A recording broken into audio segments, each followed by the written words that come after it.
Hey guys, welcome back to Pillbox Movies. I'm Hank, and today we're going to be watching the 1924 American fantasy film, The Thief of Baghdad. This is one of the seminal works of American cinema, of American fantasy films.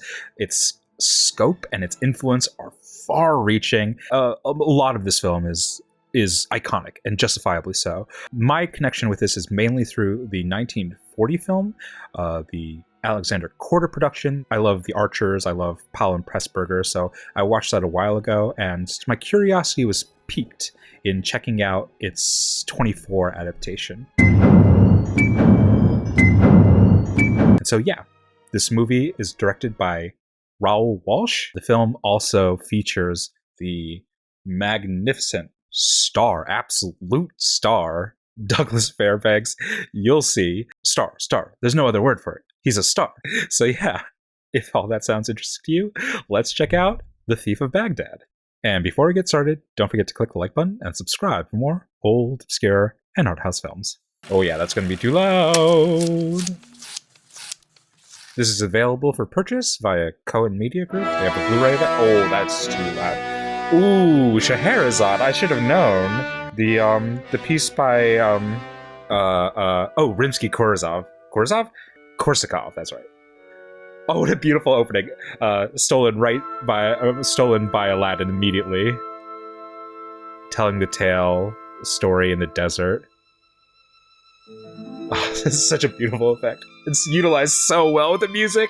Happiness must be earned. So that is the central thesis, the moral of the story that we should understand as we watch the movie.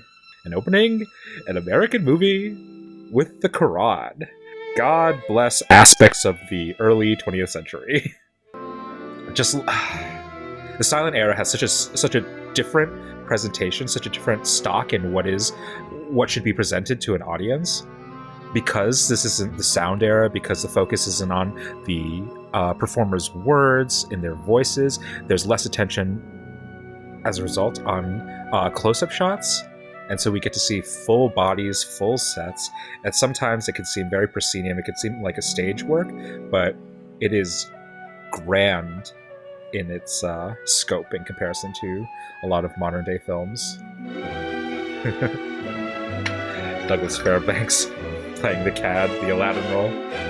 I'm sure we're going to be remarking on this later as well. I haven't seen many Douglas Fairbanks movies, but Jesus Christ, Douglas Fairbanks, Jesus Christ, his body. He's not even like the biggest person on screen. All these extras are taller than him. He's not the buffest person on screen, but he's just luminous on screen. He's svelte, he's sinewy, he demands your attention. Just look at him flexing. He knows what he's doing. He's lit beautifully. It's like very subtle, but there's just one like shaft of light cast so that it captures just him in between the like foreground and background actors. It's just it's an old wrestler trick or something. I think he's like a bit oiled up just to cast a little bit of reflection in the camera.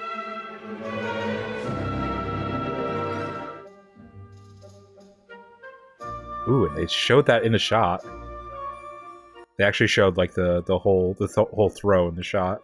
I mean, they've probably done multiple takes, but it's just a different era. It's a different presentation where they tried to capture everything within the camera and didn't take as many liberties with shortcutting. And the wonderful acrobatics again. It's like a beautiful calling card of this era. Like, you used to have actors that had triple threats, and, actors having various disciplines across various timelines present various opportunities and challenges. I think it's good that we have had an era of, like, more actor-focused acting, but, like, in, like, the studio musical eras, there would be an emphasis on actors who could dance and sing and act, perhaps. And probably in that order. And even further before that, in this like kind of swashbuckling era, and in the cowboy and westerns era, you would expect actors to have experience with sword play, with acrobatics, stunts, horseback riding, all sorts of different disciplines used to come into under the auspices of what acting is as an umbrella term, encapsulating very many disciplines or training or bag of tricks. And we kind of see variations on that these days with like the superhero physique, however you come about getting that. Or even 10 years ago, there was 10 or 15 years ago in like the Apatow era, there was an emphasis on comedian actors and having like improv background and being able to improvise dialogue. And that's how we get performers like Jonah Hill and Seth Rogen coming from that era. Pluses and minuses to each and every era, I'd say. Oh, it's just so acrobatic. The use of Rimsky-Korsakov is so good. I would have never thought to use it in this kind of application, but it's like exactly the right, selection. Oh, they definitely shot that backwards. I want to see that shot again. Yeah, that definitely went backwards.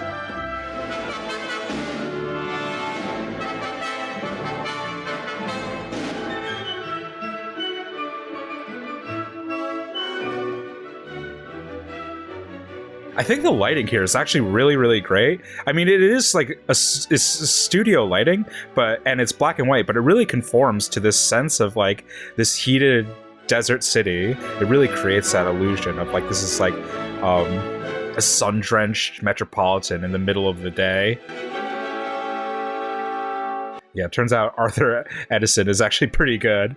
The guy who shot All Quiet on the Western Front and Frankenstein, the James Whale movies, Casablanca. It turns out he's pretty good.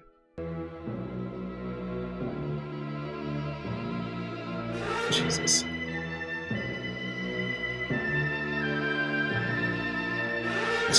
Fairbanks, even in this moment of grotesque torture, is still showing off.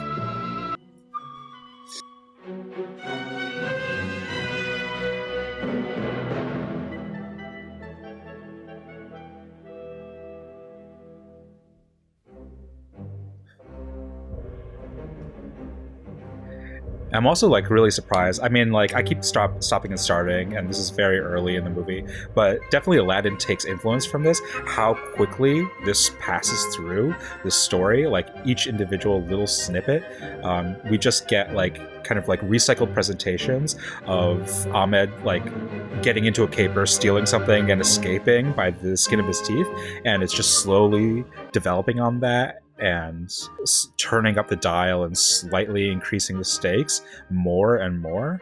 But in terms of the editing style, it like breezes through the story. It's getting you like on the train tracks, revving and raring to go. And the same could be said of the first 20 minutes of Aladdin. Ooh, creepy music, villain music.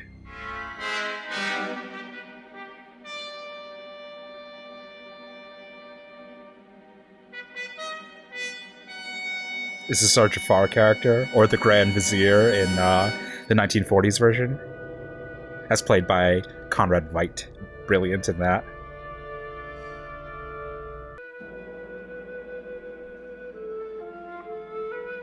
Also a plotline involving a marriage.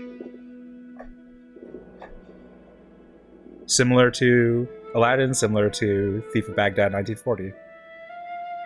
I love that this is utilized as a plot thread in all three. That to a degree, the evil sorcerer, the person hell-bent on dictatorship, on control, has this aspect of them that is like, it's like a kernel, it's a question. You wonder if it's megalomania, if it's like to bolster their own sense of self-esteem, their self-absorption, that they need a wife as a reflection of that, a princess as a reflection of that, or as could be interpreted in the 1940s version, there's some aspect of them that is hollow, that is wanting, that they don't know how to fill, that could be filled with love, and in love's absence they fill with terror and rain. Oh, it's such a wider shot than you would have expected. That was such a great iris out. It's so much bigger than you would have thought. How big is this soundstage? What the hell? This has to be outdoor. Look at the way those shadows are being cast. This is on an outdoor set. It looks beautiful. The sunlight looks like sunlight. It's so sharp. The shadows are so sharp. It's the highlights are so high.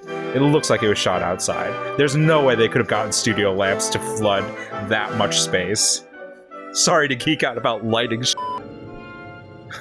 Wow. Some of this stuff I have to think is like an optical illusion that they've shrunken down footage and superimposed it on another frame. I mean, this is obviously like miniatures and stuff. But like beautiful lighting on the background.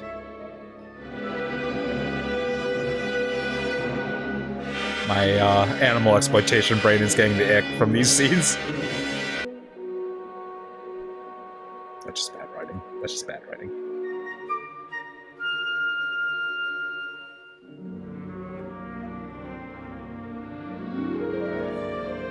Once again, how the hell did they do that? They had to have shot that backwards, right? All sorts of tricks in this. I don't know if Raoul Walsh was in charge of any of it, really, but whoever was a super effects supervisor, they put a lot of planning and thought into this movie. Everybody did. I mean, look at the set design, look at the costuming, look at the set decoration. All of it, just so fabulous. Look at those giant steps. How far is he going to go up those giant steps? Somebody had to fabricate that.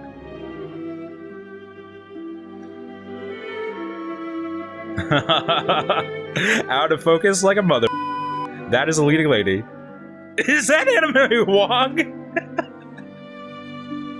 What is Anime Wong doing in this? Really? That's Anime Wong. Don't tell me that, is it? Yeah, that's Anime Wong.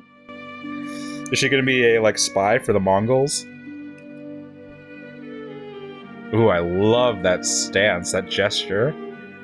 Something that would absolutely not fit in modern filmmaking, but it just shows his adventurousness and his desire simultaneously. It's very poetic. And we're gonna resist absolutely a close-up until his emotion really changes, until we really see what he sees for the first time.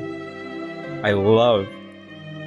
It's all very distant and stately, kind of like filmmaking, but it conjures in you an anticipation. You work your way up to the close-ups.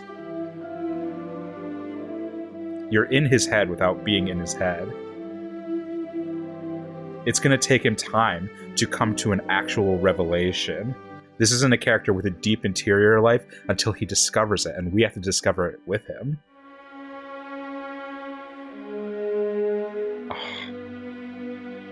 It's so romantic. Seeing her through the gauze of those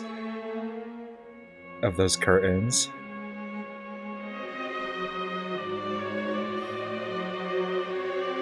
He drops the thing that he was going to steal for just a moment of embrace.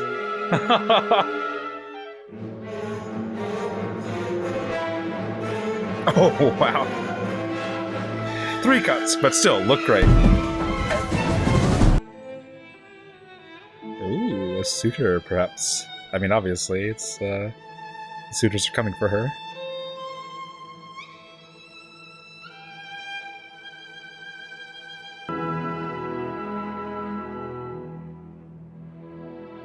When did Ahmed touch the rose garden? The rose tree. I think he touched it on his way in. Oh, ladies are gonna love that.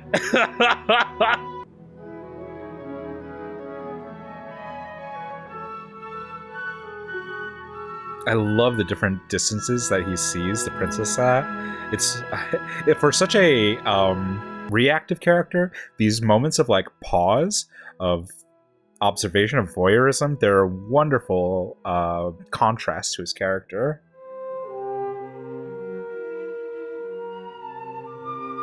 It really is this kind of like tension of push and pull.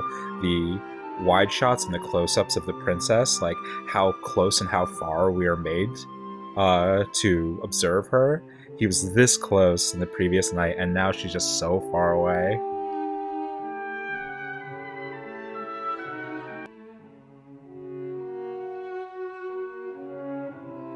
Oh, that's also a good variation on this important theme as well, that happiness must be earned, that there are some things that cannot be stolen, there are some things that are out of reach, and you must, like, build something in order to gain it. Yeah, you're a thief. You could always thieve her. Is he actually going to try that? Don't do that.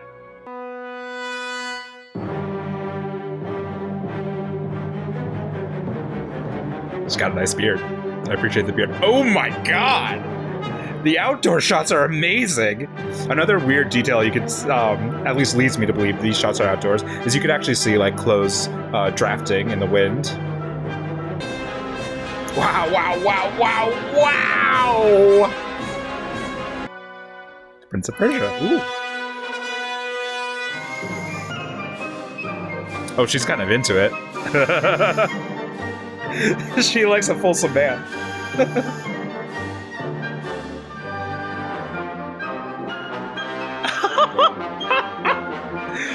Well, they don't shy away from what they're thinking at this time.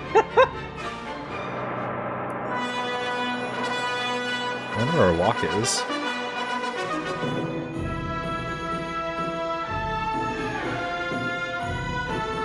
Get her, man. You know your worth.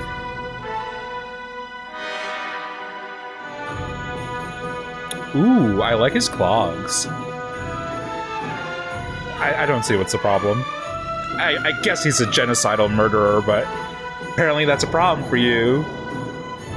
Faint-hearted lib.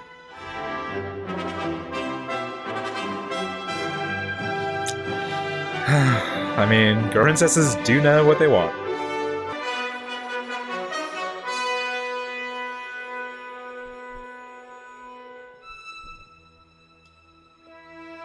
All titles are made up.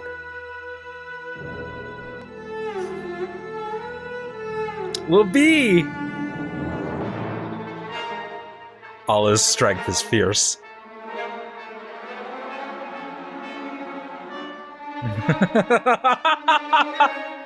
What a weird way to introduce Flight of the Bumblebee.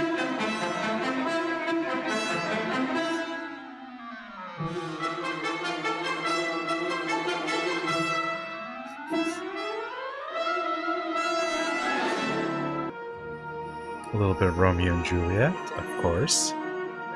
Of course.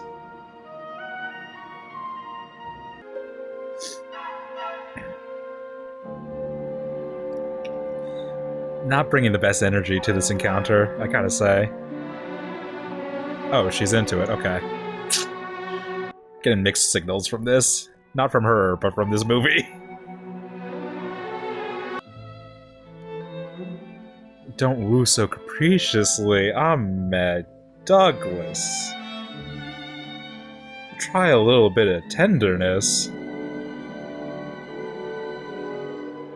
Oh, right, he's trying to drug her, I forgot. Oh god, this mother... Ah! Oh wow. The way they've captured the light reflecting off of his eyes in that scene is intense. In that shot. Look at that, that's beautiful. How did they manage?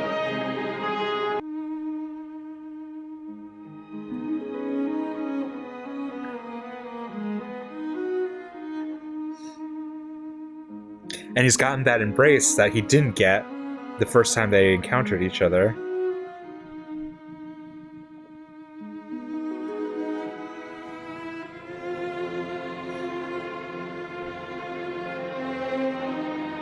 Is there going to be a change in him? Is he going to discover something new about himself, about the way he wants to woo her?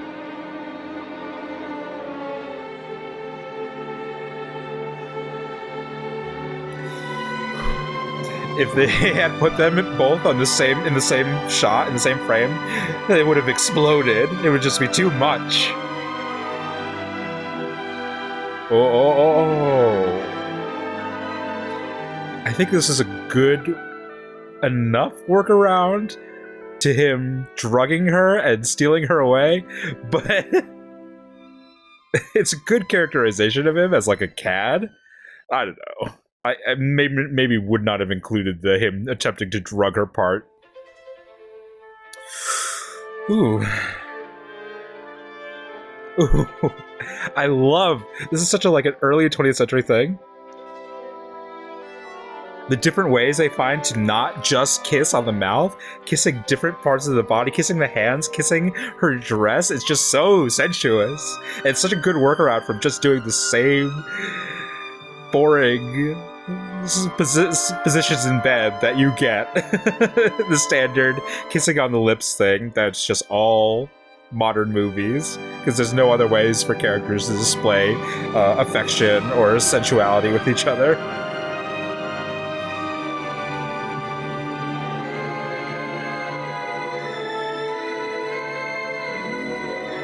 Good, he's learned something.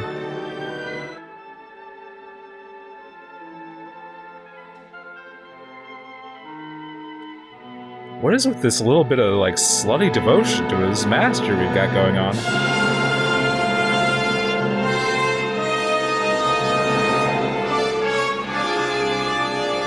That guy's definitely Italian. That actor's definitely Italian.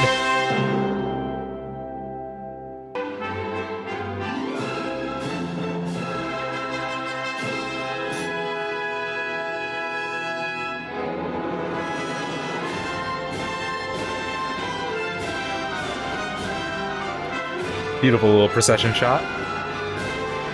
Gorgeous, gorgeous.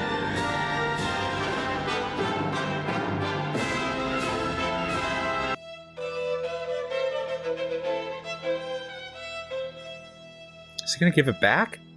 Because he hasn't earned her yet. It's interesting, because I don't know. This is one of those frustrating parts, or challenging parts, that I'm not inside Ahmed's head just yet. Okay, yes, that's brilliant. Okay, because I was wondering about this. I was wondering because there seemed to be an internal change happening in Ahmed, but I couldn't quite put my finger on why he was doing this. I like got for like a beat for beat reason why he would be doing it, but I didn't get the internal justification for him. And at the same time, there were external circumstances that were conspiring to separate the two. The celestial majesty of the Mongol Empire had discovered that he was a thief and was about to tell the Caliph to send the guards to capture him. And so there were externalities and there were internalities, and I was wondering if they were going to try and justify them being separated just with the external justifications. And I wasn't sure if that would resolve the internalities that were happening. But this scene is paying off on that he has made a total shift in his value system where he can't earn her love without being honest about who he is and not accepting her love under deceptive circumstances. So this is good. This is actually a good marriage of internal and external justifications for how they're going to be split at this point. I'm glad. And we're actually witnessing character growth in him in a really, for like a silent film, for like a swashbuckling adventure film, it's a really fine-tuned progression of his character. Oh, her eyes. Look at that light. That's so beautiful. But happiness must be earned. Oh, she still chooses you. Come back someday. All from a f***ing rose. It does bring... I don't know if the movie's really interested in this, but it's an interesting kind of paradox of this film that, once again, a film that's about fate is also about free will, that Allah willed that the person who touched the rose would be the one that she loves, but she kind of chose or conspired. She had already chosen who she loved and wanted to pick the rose, but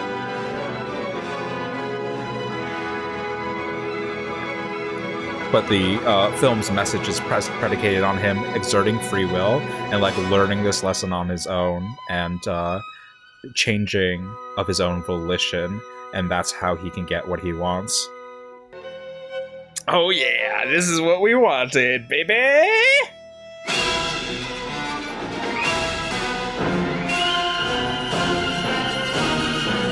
weirdly sexual presentation. I know it's like torture and it's bad and all of that, but the simultaneity of their pain, it's like it's Hellraiser. It's orgiastic in its negative.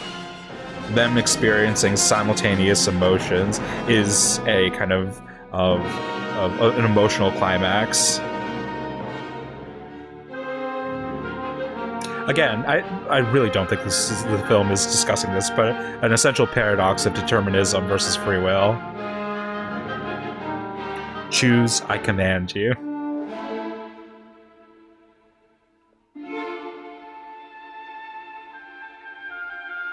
That's an interesting phrase, actually. I do not betray not the sands of Mecca. The idea that there's some inherent punishment or curse in defying prophecy.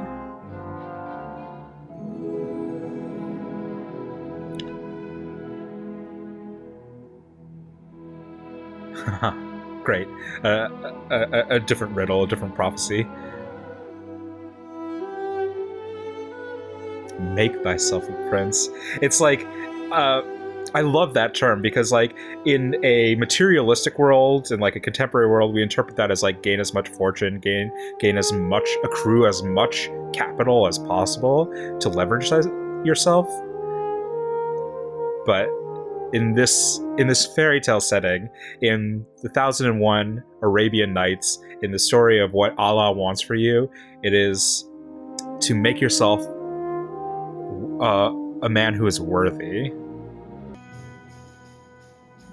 A little flex.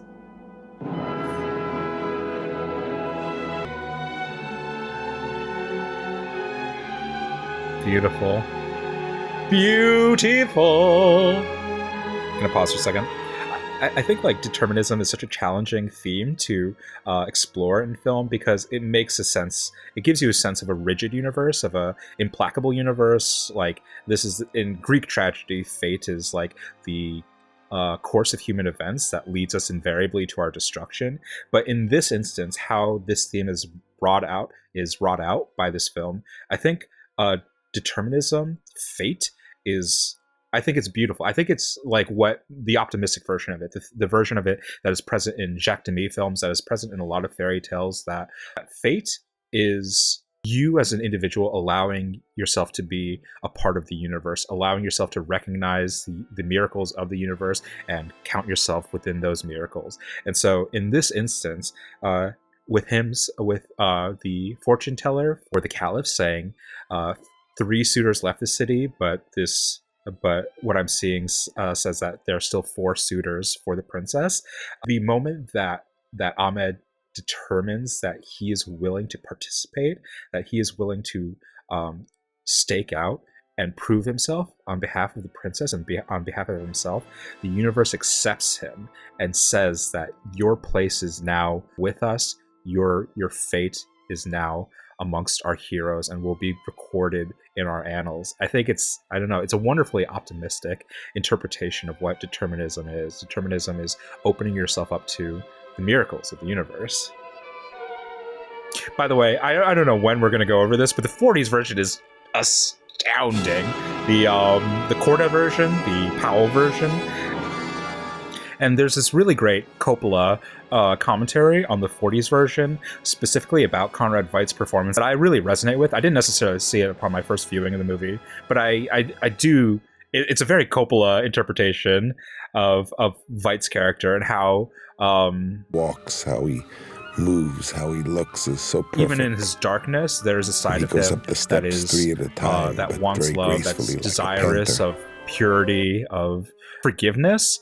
And there's actually a side of him that is very hurt and is very open and most disturbing character and willing to receive is also love. The most vulnerable. And he has to like kind of twist that and turn it cold again in order to fully realize himself as a villain. And it's that humanity within him, within Veidt's performance and the interpretation of that character that makes it such a brilliant performance and such a clear influence on Coppola and Scorsese, like this kind of tragic villain. He's doing it out of his own disappointment, his own anger, his own jealousy that he can't have her love him.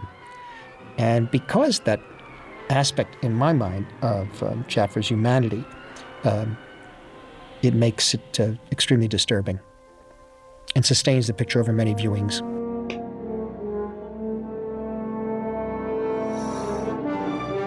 And this is the universe again helping Ahmed, now that Ahmed has accepted, like, the charge to destiny. Oh my god, I sound like a fucking Campbellian.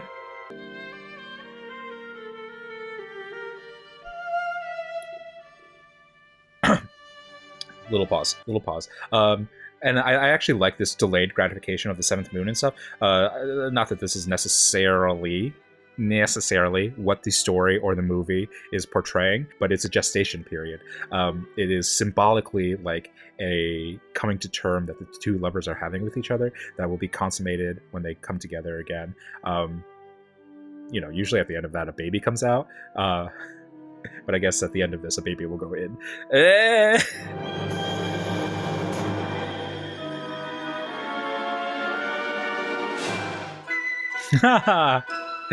Persian Prince is my favorite.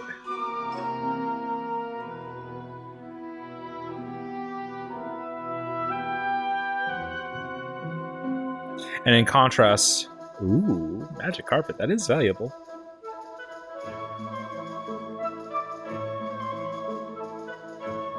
And again, in contrast to the other princes, Ahmed does seek out his fortune on his own. He stakes out on his own and risks his own body, his own life in order to obtain his treasure, and the others kind of like enlist the help of their servants or of their retinue to find these treasures.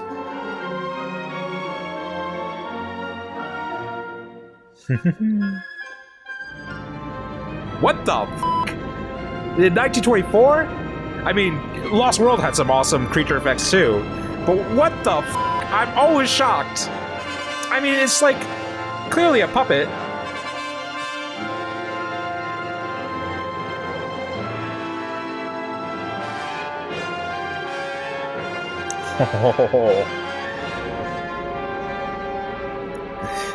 Yeah, I'm not sure that quite matched up with the dimensions of the frame that he was superimposed on.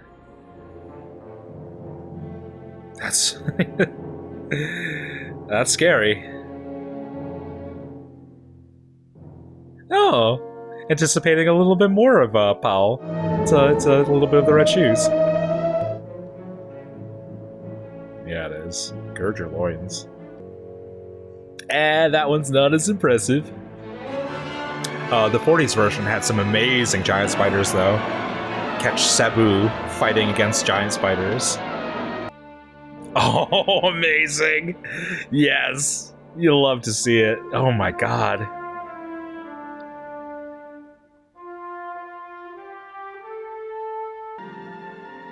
Wow, that's just so beautiful.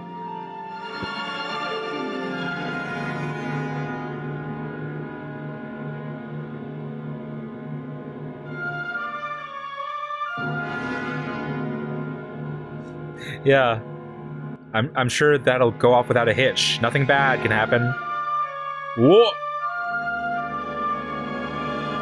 Oh! Remember the maxim, happiness must be earned. You can't just take from other people's labor, you capitalist! I didn't even think about this, but yeah, it's telling the story of how the other princes are exploiting labor in the process of obtaining their treasures. That's a cool effect. How the hell did they do this? There's no earthly way they would film in a pool that big. Did they? Oh my god. Oh my god, it's so beautiful. No, he's on a string. That's not actually underwater. It's really cool, good at like capturing an approximation of that feeling though. That like weightless underwater feeling. What? How'd they create that sand effect? I'm actually so confused at how they did this.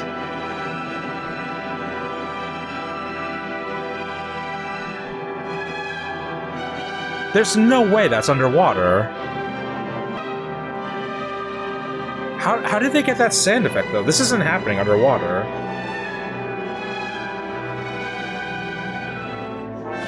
Jesus Christ! Raoul Walsh and his team just chef's kiss. Look at what you can achieve when you're not burdened by the constraints of color, of sound, when you don't have to, like, make your frame smaller, if you don't have to restrict yourself with these additions, what efforts you could put elsewhere on the screen. William Carlos Menzies was the production designer, the art director of this. It's just, like, incredible, the scope and detail of the work of this movie.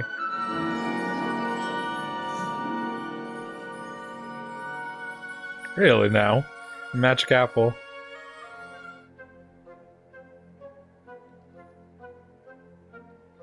Dispose of him.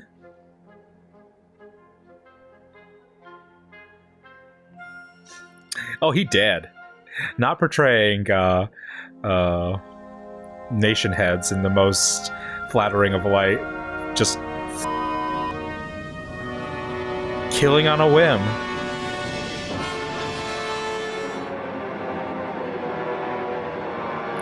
But it's okay, because they aren't Western leaders. Are they reviving him? Oh, the apple has curative properties. It can restore people back to life. That's sick. That's some human experimentation shit. That's surprisingly cruel for a fantasy movie. This execution is very disturbing. This whole idea of so many people being beheaded every day by the vizier. The cruelty, though, is another factor in fairy tales.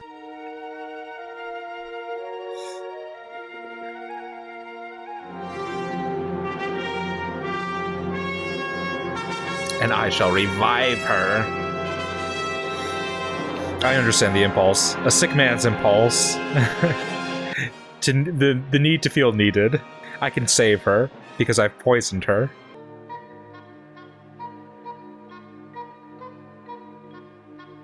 It's a scrying crystal, okay.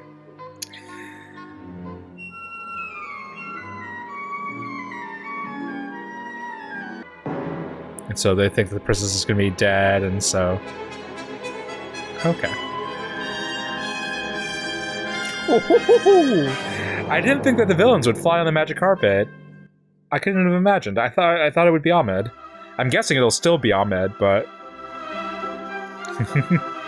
Now that I think of it, I do recall an image of 3 men on a carpet. Dude, that guy is stacked!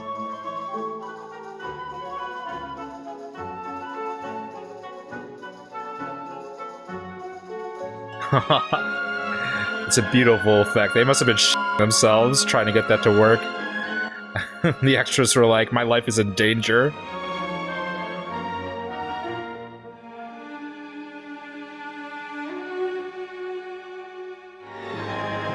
I wonder what his gift's gonna be. I mean, I'm guessing it's a magical lamp, but who knows? You should take the horse with you, man! Just as insurance!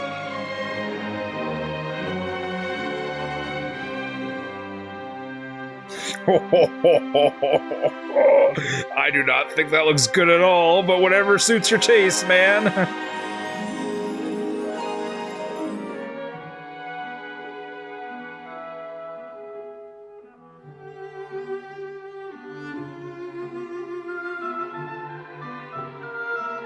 I guess all 3 are equally worthless.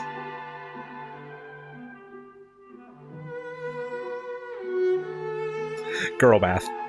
Girl bath.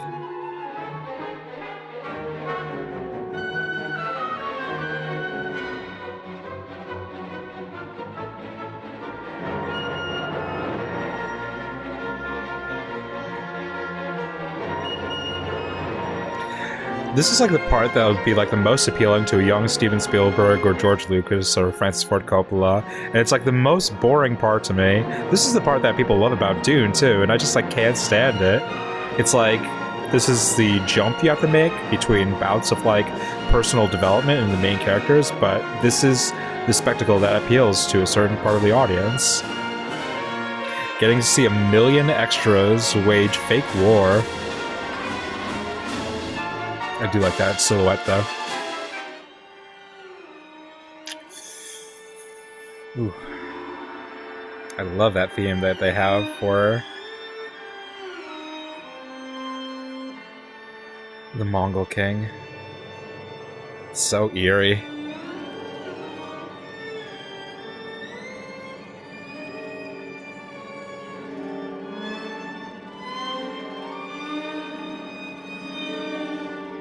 And again, an idea of command, of a question of determinism and free will, of autonomy and free will again, that each person is responsible for their own will, and that nobody is in control of anybody else. I think in some ways this perhaps handles that idea better than the 2018 remake of Aladdin. 2017?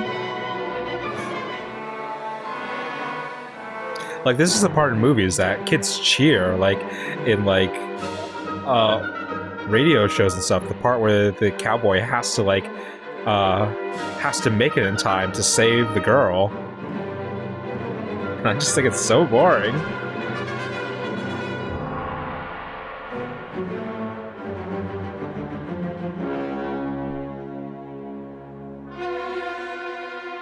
But it's just a different audience. Kids who love horses, people who love cars. It's not exactly my thing.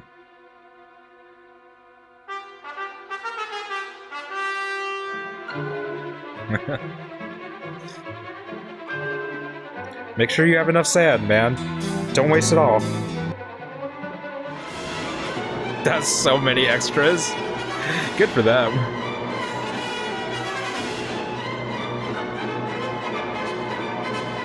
Holy sh... Come on, you gotta bring in the bum bum bum bum bum bum bum bum bum bum bum. Those Asian cultures and their suicide pacts.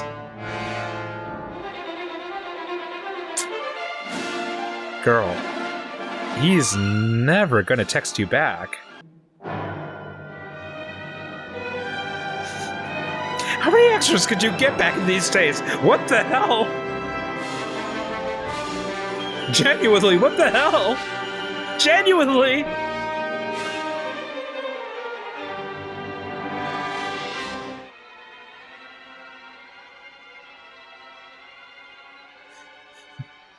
Good use of the stairs to gently block the, whatever crane was holding it up. This is the ending that everybody knows. God. Wow. Wow. That's my line.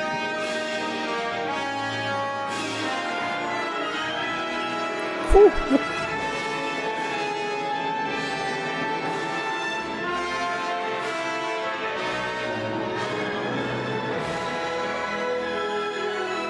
A whole new world, a new fantastic point of view.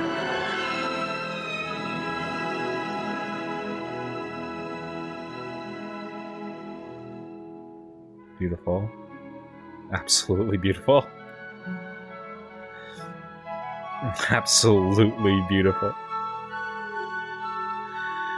Oh, wow, wow, wow, wow, wow, wow. Wow. Amazing. Okay.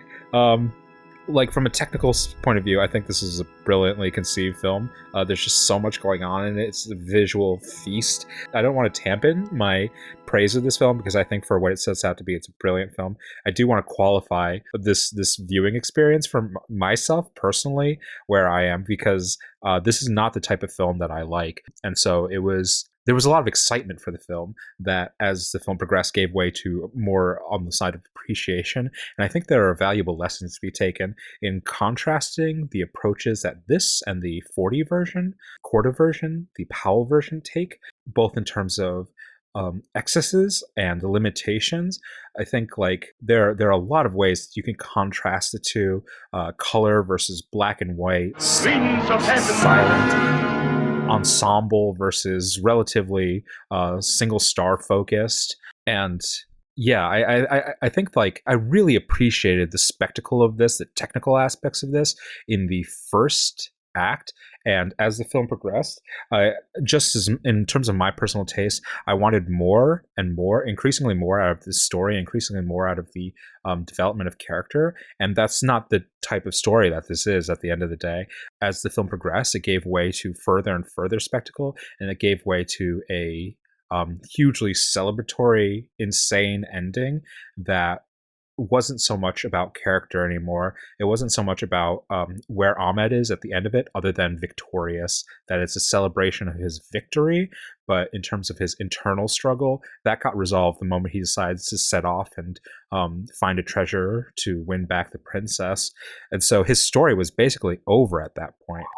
I kept on, in like my modern movie watching brain and context, waiting for a payoff of his character and her character at the end of this that just wasn't going to be there. It was going to be a 20-minute victory lap, and it was going to be the end of Return of the King, and it was that. And not to say that Return of the King doesn't have the emotional beats or the character resolutions at the end, but it does have like a very lengthy, a spectacle ending to it as well. So yeah, I found myself challenged by the end of this.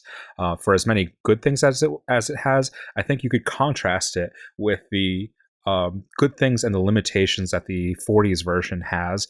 That the 40s version has like resplendent color and awesome spectacle, not to the scope of this, and not to, in my opinion, I haven't seen it in a while, but not to the degree that this has in terms of scope and in terms of depth. There's so many layered, intricate technical details to this movie, both in terms of the special effects, but also in terms of the production design. And while the Corda version, the PAL version, does have that, I wouldn't say it's as layered as this one is. And so I think it's constricted by being a color film and by being a sound film. They have to make certain choices, and the choices that they make are like, it's a very colorful film and the colors emphasized at a sacrifice, not as a sacrifice, but it's put at a premium, where this puts a premium on large decorous sets and abundant special effects. And the PAL version has special effects, but not to this degree. It has beautiful art direction, but not to this degree. And it has sound and it has dialogue. And so the characters are smaller than their silent film counterparts. These characters in the 20s version are huge. They do huge things.